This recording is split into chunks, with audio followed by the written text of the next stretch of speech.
So then it becomes a yes and rather than, oh yeah, but whether it's yes and the Yes. adding to and Opens. Yes. yes, I feel more open and coming forward and connecting, or I feel protecting, and I'm contracting and I'm moving away. I feel like people are genuinely kind and genuinely willing to participate and genuinely curious, and that somehow life has done what life does.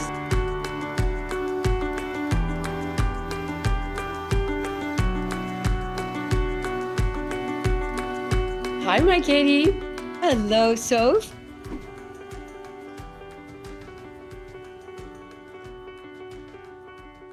You're looking Um, particularly gorgeous today. I did my hair a little bit different, and I feel a little bit more, I don't know, a little bit more girly, Yeah, something. it's a little sassy, just but sweet sassy. I like sweet and sassy.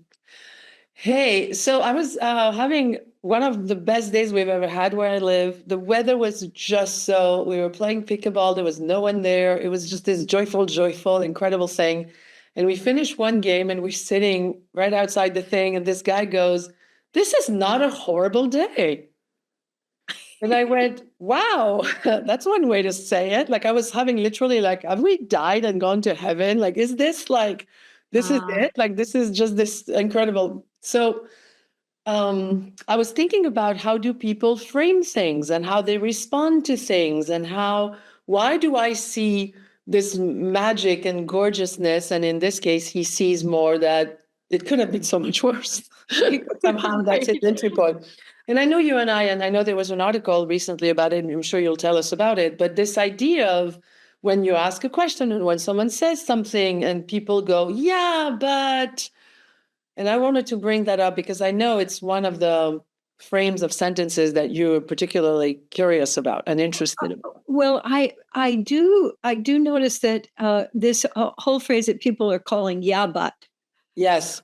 Rather and in the improv world, in the comedy world, the opposite of that is what we call yes and. So Yeah. there's a whole way of interacting in comedy that actually makes comedy work. Is that whatever is coming at you, you basically say yes to it. Like, yes, this is happening. Yes, I'm going to respond to this, and I'm going to add to it. And Yes. so the yeah, but is I hear it, but I'm going to take away something. So Yes. I'm going to resist it, or I'm going to push back, or I'm going to try and control it. But so it's an entirely different flow of energy. If I'm going yes, and I'm receiving, and I'm letting myself integrate, and then I'm responding to what's actually happening.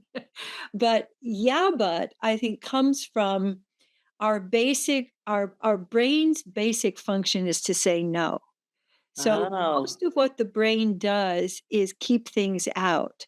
And that's to keep us all from just being overwhelmed by all the sensory data and everything that's happening inside our bodies and all going on at the same time. So really learning how to do what we're calling yes and the oh, this is happening, getting into harmony with what is occurring rather than resisting it. I was remembering a time, years ago when we flew down to Mexico. We flew down to Mazatlan with our brand new boogie boards, and we were going to have a few days doing that. And we got to Mexico, but none of our luggage or our boogie boards got there. So we're in the luggage receiving area, and I'm standing there going, I'm literally saying, Where this can't be happening. Where are boogie yeah. boards?" And Gay reaches over and taps me on the shoulder and says, "I don't think this is gonna make the boogie boards get here any faster." But it was my, yeah, but, Yep.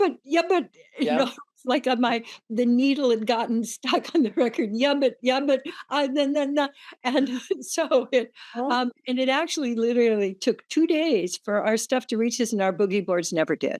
So somebody got He boogie was boards. doing boogie board somewhere else with Yeah, them. the boogie boards are living their lives somewhere else in the world. But the sense of if life only works when it's flowing around along the way that I think it should, or I've been programmed to, then how rarely that actually happens. So our whole orientation of what's coming at me, how am I receiving that, and how am I responding to it is really a big deal. This is why I was linking it because it's not exactly related, but this is why for me it was related to how this guy responded a couple days ago. Because here we were with a situation. So it could be the boogie boards are not arriving, but it could also be the day is so gorgeous I can barely. It's like I'm in complete awe. And yet his response is to somehow, is it control? Is it almost kind of like, because when I say yeah, but I feel like it's a way for me to say, yeah, I'm hearing you, but let me be the one who says what is or something. Like if Yes, you're gonna give let me me an be up. the designator, the controller, the person who labels things. Uh, my sense is that it's basically a fear response. So I was remembering, we had a cat, ages ago whom I rescued as a tiny little kitten. The neighborhood kids were busy burying her. She'd been abandoned. She was like 4 weeks old. So I rescued this little one that I could basically hold in the palm of my hand, and I fed her with a dropper and whatever. So basically, she hadn't been parented. She'd been abandoned when she, was about 4 or Oh, 5 weeks yep, old, yep. and so she had no and unfortunately, she got pregnant, before she was a year old, so, and when the kittens were born, she was purring and loving them, and then they started to move. So when they were in the little box with her, everything was wonderful, but when then they started to navigate and start to explore, Be their own, she yeah. would jump on them, and then they would stop, and then she would relax, but then they would keep exploring. And so, because she didn't know how to pick them up, she didn't Mhm. know what she ended up doing actually was we had to take the kittens away from her because she would have killed them. Yeah. She couldn't figure out how to make them stop so that she could take care of them. And so what all of that reminded me of is that if we don't have the experience of being cared for in the spontaneous way that life occurs, that things happen in spills, and you're hungry, and then then you have a rash, and then all of these things and if those aren't taken care of and you don't know how to take care of them, Mhm, then there's this kind of franticness that happens, I think, internally because I don't have the resources. mhm, So and that's where we say, that hurt people hurt people. The mhm, way that we've been cared for is, that becomes then the vocabulary. mhm, And if it's been like, don't, just don't count on too much. mhm. Like my parents grew up during the Depression, and so the whole ethic lifelong was, just don't, be self-sufficient, save, have things in reserve because you never know. Mhm, mhm. Which is in some ways accurate, but then if that becomes your marker for living, then it keeps the ceiling like, I just cannot be in wonder or happy because the next bad thing Yeah, is yeah, gonna happen. yeah, yeah, yeah. So in this yeah but thing, yeah but ideal, it strikes me that also, if I were to say to you, I don't mean to criticize, but But right. it literally feels like what comes after that, it's quite literally the negation of the one thing I said. I don't mean to criticize, but I'm gonna criticize. Like it's like a way to maybe more socially or more politely speak what we want to say. Speak Like what, something negatively. yeah. Yeah, it's very that's a very familiar one. It's like, I would, back, in the day, Gay would say, "I notice," Mm-hmm. and I would hear that he was about to criticize me. Criticize you, yeah. And so I would get into a cringe, and I'd get prepared for the Oh. bad thing that I had done, and it took me years to be able to shift that response of which is basically my expecting the "yeah, but," Mhm. criticism, My sense is that that's really an integral part of the upper limit problem. So if I don't expand too much, I'm not going to be too disappointed. And there's a long poem that's called Scotland that I have to look up so I can share it with everybody. But it's really about the ending line is we'll pay for it. So it was like one of these days that you were describing of where the sun and everything is wonderful, and then the person notices, and the other woman says, "Yes, we'll pay for it." Like there'll be We'll an pay for invoice, it. like there'll be like a bad thing after. There'll be a bad thing that happens. So this whole understanding of life is hard, and and so either enjoy yourself now and just party on, but Mhm. most people take a whole attitude of just don't get too Unless though. excited, Yeah. because the next bad thing is going to happen. And we call it, the glass half full or the glass half Yeah. empty. That's one way that we look at it. But I think that we're actually wired up to be negating. When you say we wired up, I have a strong, my body just kind of, are we saying that therefore we can, it's nature almost, like we can't do much, like it's, we wired as in that, like my eyes are this color and that's what it is a little bit, like, or is Well, it I think something that we, when we're wired up, it is to let us know that if we want to change that habit, Mhm. that it takes our active participation. I'm going to take a So I little would bit. say more that it's our default position. Yes. Yes. I like that because then if it's a default position, that just means it's one of the options. Really, it's one, maybe it's the more organic that started it, but we can totally, because people will say like, "Oh, it's my nature. I can't help it." I'm like, "Yeah, Right. Well, to me, absolutely, yeah, that's just is saying I'm not willing to take responsibility for this. correct, Yeah. correct." Yeah. So, and that's sort of lazy responsibility of, "Oh, well, this just, That I'm much gonna I can stay do. this way." Or if how I often hear that too is someone says, "Well, I was just trying to help," Yes. or "I was just trying to protect you." And Oh, so it can be getting over into the other person's area and their responsibility, uh, because I don't want to look at, if this person really succeeds or they, have this, wonderful experience, what's going to happen to me? yes. What's going to, am I going to still be important, or what I want still going to be important? Maybe because I'm playing a lot of pickleball right now. I what you just said linked to something. We've talked often about how on the court is one of the places where I'm the youngest of my life. Like that is where I express my teenage angst and my not fitting in and feeling like they want to play but not with me. Like this whole thing. I never do it anywhere else. It makes me smile now. But yesterday I was playing, and there is such a thing at pickleball where you reset the ball. So it's banging, banging, fast, fast, fast. And then the better player, I mean, the better where I'm going anyway, the more finesse part of the game is that you reset the ball so that it slows down again. And then we Mhm. strategically plays the ball and all this whole thing. And so So you're changing the rhythm you're too. changing, exactly, you're changing the cadence very much. And Yeah. so so yesterday I caught myself, my ball would go in the net, which means I missed my reset, and I would say, "Oh, I was just trying to slow the ball down." Like I used it as I just realized, as you were saying that, I just realized that's what I'm doing. It's like I feel bad that I missed my shot, and I feel the need to say something. And so I mean, we're a little far from where we started, but it was really an interesting moment of feeling really fragile, like I did something wrong. But if I'm trying to reset the ball, like I'm trying to take care of you, I'm trying to protect you, then it's okay. Like, well, the ball is still in the net. You know what I mean? Like, Right. the ball still didn't work. So I think it ties for me where I was raised very, very criticized. Like there was no bones about it. It wasn't like I noticed. No, no, no. It was like straight on, what was wrong Yes. with me all the Yeah. time.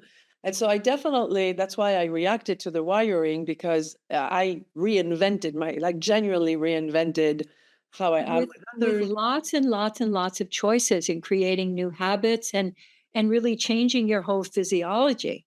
Yes, that's true, but it is possible. It is possible, absolutely. And How Not many much. hours, how many choices, how many thousands of resets, Yes, to make that more what we would call choiceless. yes. So sometimes I think that we learn like if I make this one choice, like I commit to something. That's it. That's all I have to do is just Yes. commit. And we forget that that's just how you get into the game and that it's recommitting over and over and over again that keeps the game going and Yes. allows you to invent new games. And Yes. it's the recommitting that we somehow think if I've recommitted, it means I didn't do it right the first They time. failed, yes. Yeah, I Yeah. failed, and rather than seeing that, that both of those, make for a really fulfilling life, being able to choose and commit myself, but then recommitting because Mhm. stuff is gonna happen. Yes. Stuff's gonna spill, it's gonna break, you're gonna miss the ball, and to make that just part of the game. Like, Yeah. "Oh, okay, that happened, and" so then it becomes a yes, and rather than, "Oh, yeah, but." Yes, exactly. Yeah, but The yeah, energy but look what you just did.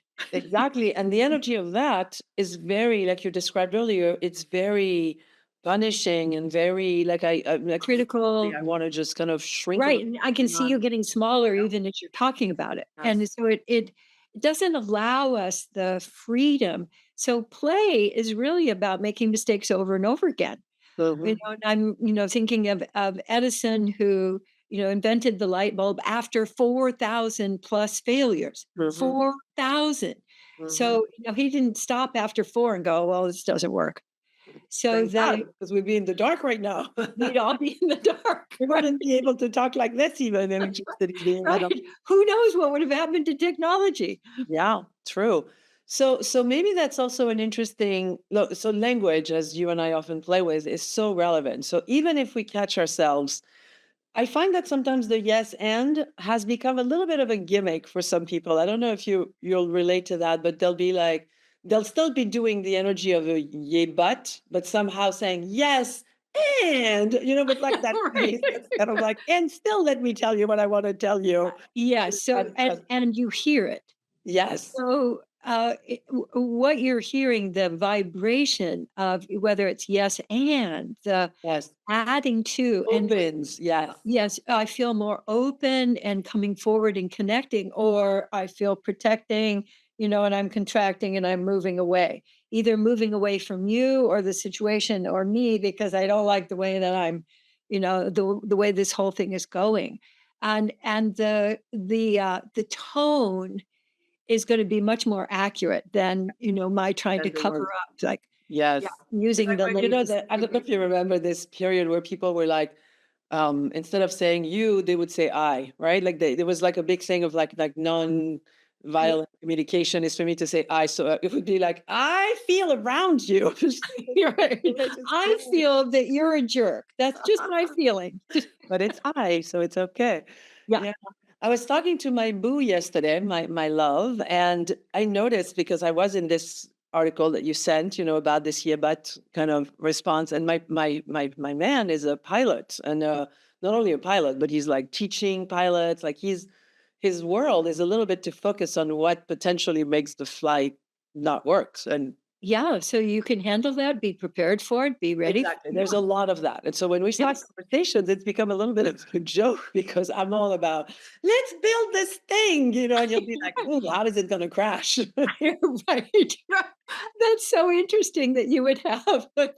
Right? But And what's beautiful though, what's beautiful is so yesterday I brought up this new idea and he immediately went to like, how is that not gonna work? And we smiled because we know. And so I said, what's really cool is what you said is really valuable for me to think about it. It's just the way you said it has this like, what's wrong? What's gonna crash the plane, basically. yes. If you said, as I'm hearing you, like some version of curiosity that we often talk about and gay manifests so beautifully with this like, Hmm, I Yes. wonder. The famous I wonder. So yesterday, as we were entering this kind of gridlock energy of me being all, of course it's possible, and him being, of course the plane's going to crash a little bit.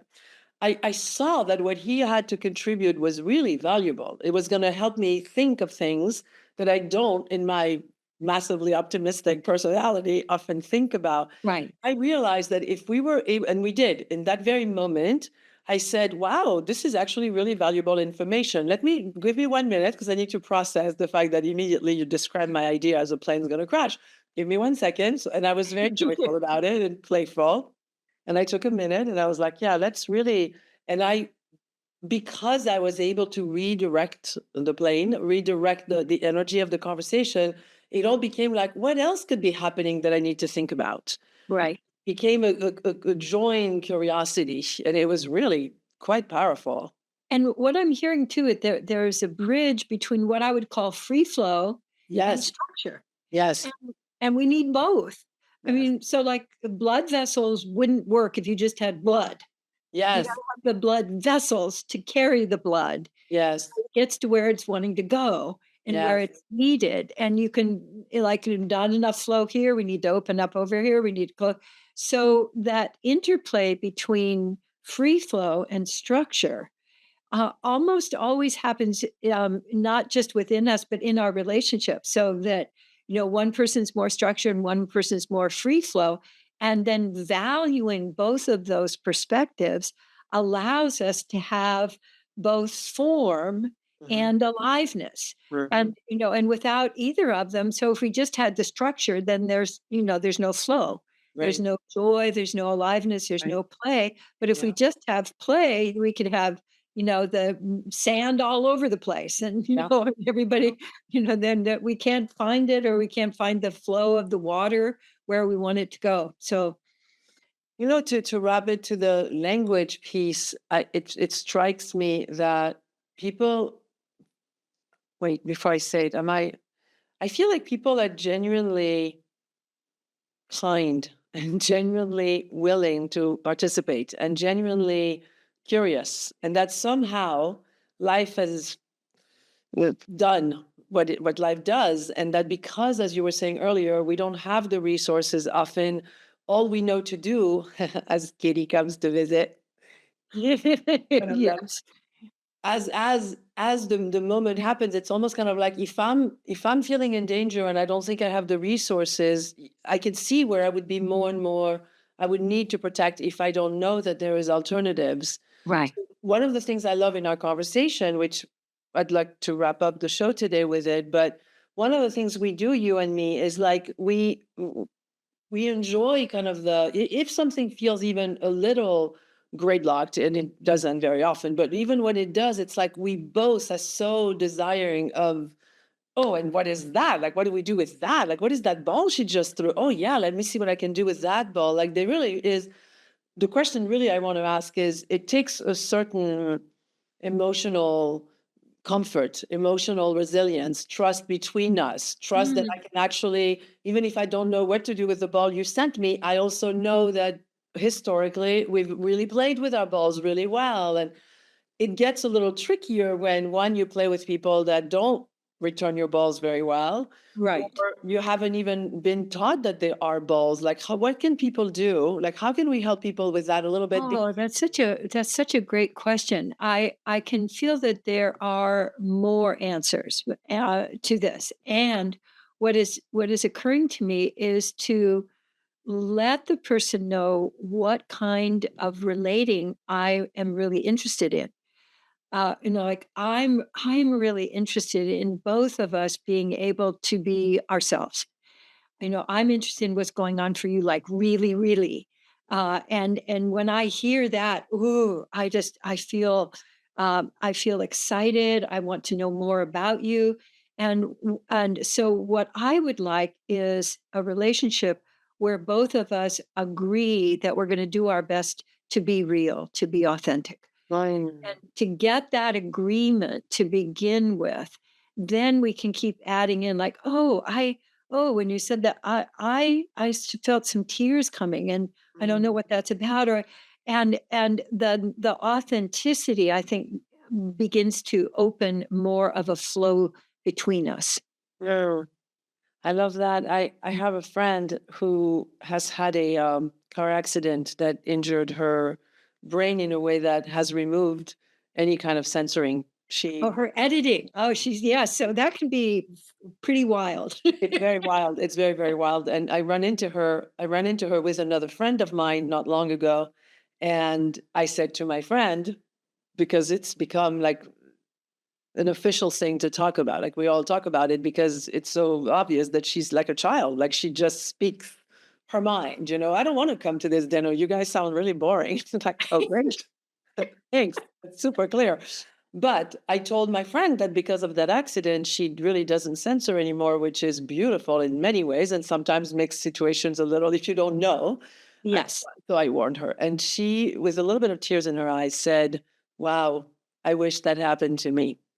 Mm, As mm. in that spirit of, I don't feel I have the right to say what I want. Like almost like if it was a accident, then I would be able to say what I really want to say.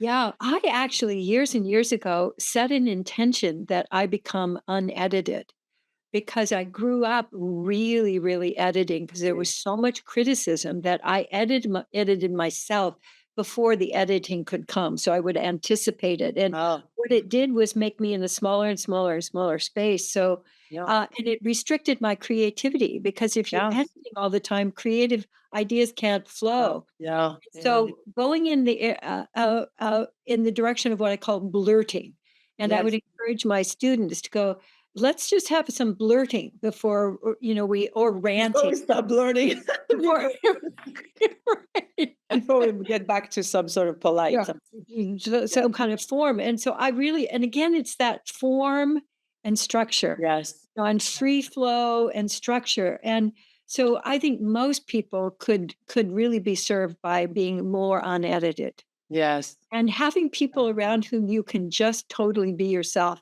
And a lot of if you watch young little girls before they get to be teenagers, you will see a lot of unedited, just being themselves, like if you look on Instagram and various kinds of social Yes. media, you'll see examples of what Yes. unedited really looks like, I and love people that. just being themselves, and Yes. it's so engaging, and It's so fun. There's this little you just girl. wanna cheer for them. Oh my God, there's this little girl. We'll put the link on the notes today. But this little girl who looks at the mirror and she's like, "I love my school and I love my mom and I love me."